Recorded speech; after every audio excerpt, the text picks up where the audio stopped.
Halo Sobat Catur semua, selamat bertemu kembali perempat final FIDE World Cup tahun 2021 yang mempertemukan antara Etienne Bacrot dengan Magnus Carlsen, menyajikan sebuah permainan yang sangat menarik di mana Carlsen secara fantastik melakukan pengorbanan menteri, ya Queen Sacrifice kalau dalam istilah catur, yang artinya pengorbanan menteri.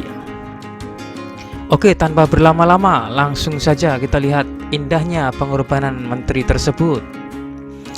Bacrot yang memegang putih memulai permainan dengan E4, dibalas Magnus Carlsen E5, kuda F3 langsung mengancam pion.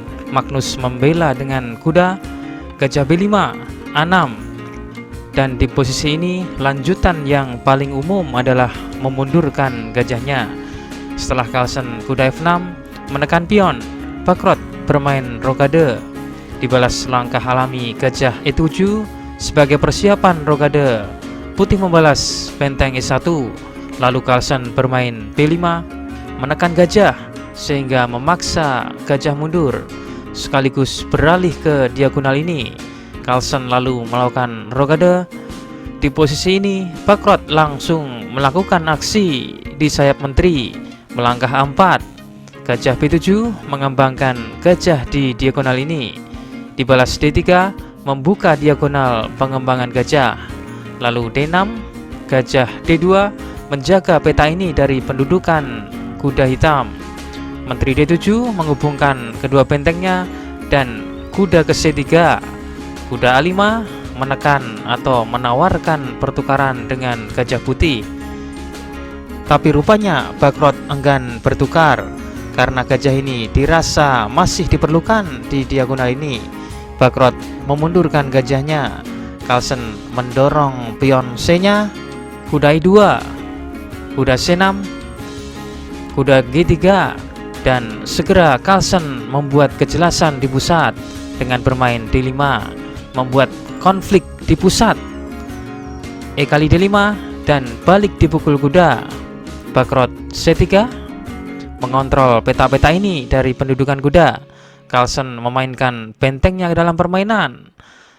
A kali B5 dengan harapan Bacrot ingin membuka lajur A, dan A kali B5, kuda kali 5 dan balik dipukul kuda, dan benteng mengambil. Sekarang putih memang unggul satu pion, tapi memberikan balik keunggulan posisi untuk hitam. Hitam bermain gajah D6 menyerang benteng dan memaksa benteng kembali mundur. Kuda F4 menyerang pion G2. Bacrot gajah makan kuda dan balik dipukul gajah.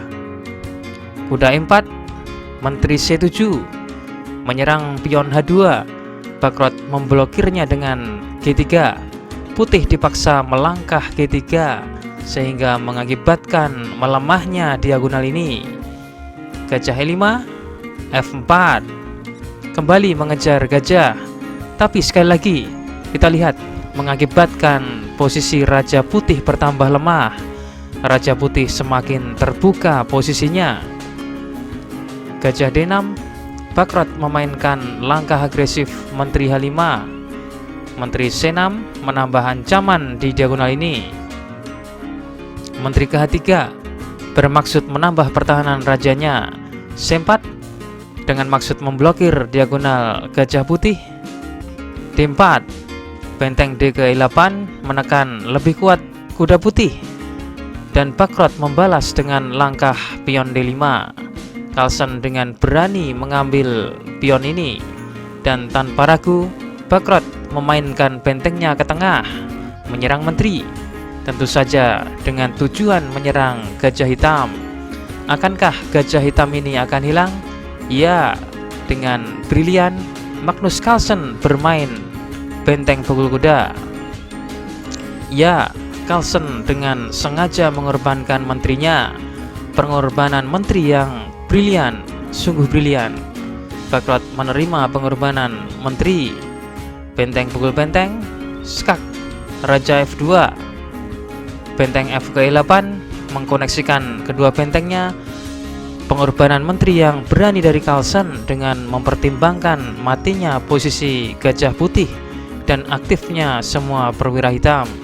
Sekarang bila Putih memakan gajah gratis ini dengan bentengnya, ada ancaman mematikan bentengnya 2, skakmat.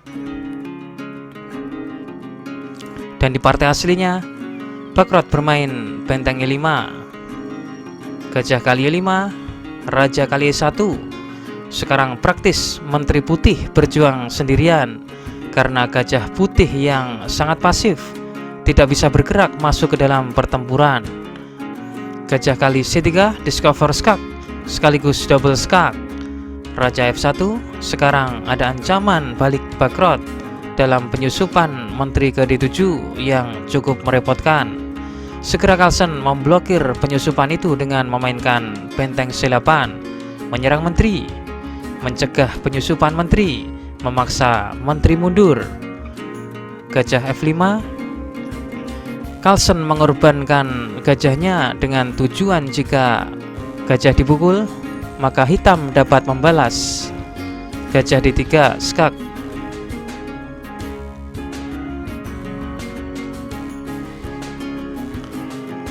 Sekarang Gajah Putih ini benar-benar terjebak.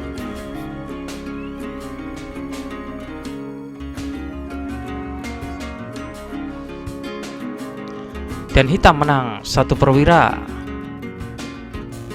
Oke, kita kembali ke permainan.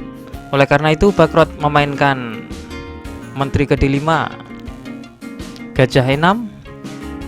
Di posisi ini Putih tidak boleh memukul pion yang gratis ini karena hitam dapat melanjutkan Gajah H3 skak, Raja F2, Gajah D4 skak, Raja F3, benteng E3 skak, Raja F2, benteng E5 skak sekaligus mendapatkan menteri. Dan di partai aslinya Bakrot melanjutkan menteri ke C5, Gajah kali B2, Raja G2, Gajah D7 melindungi pion, Menteri D5 menyerang gajah,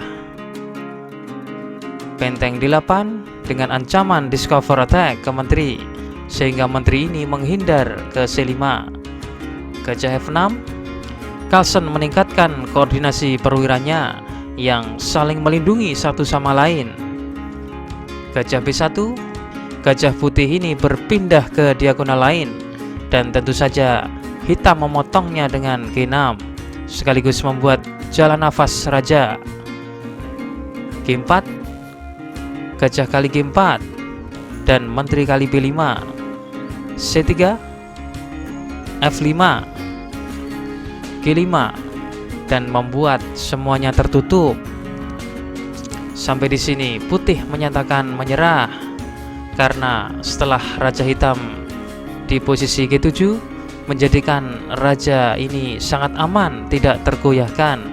Setelah itu ada ancaman mematikan benteng D2 disertai ancaman pion C2. Sebuah permainan yang kuat yang dipertontonkan oleh sang juara dunia Magnus Carlsen.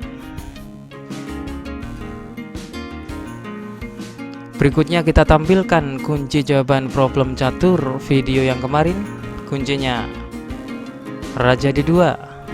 Apabila benteng ke H1 maka menteri ke 5. Apabila benteng ke H2 maka menteri ke A1 skakmat. Di posisi ini apabila hitam menjalankan H2 maka menteri ke A1 skakmat.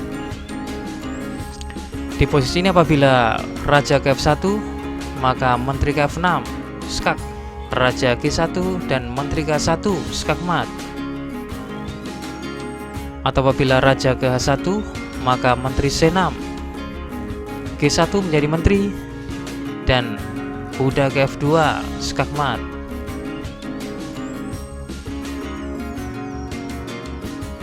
Oke, dan berikutnya kita tampilkan problem catur terbaru. Silahkan dipelajari dan kunci jawabannya akan saya tampilkan di video selanjutnya.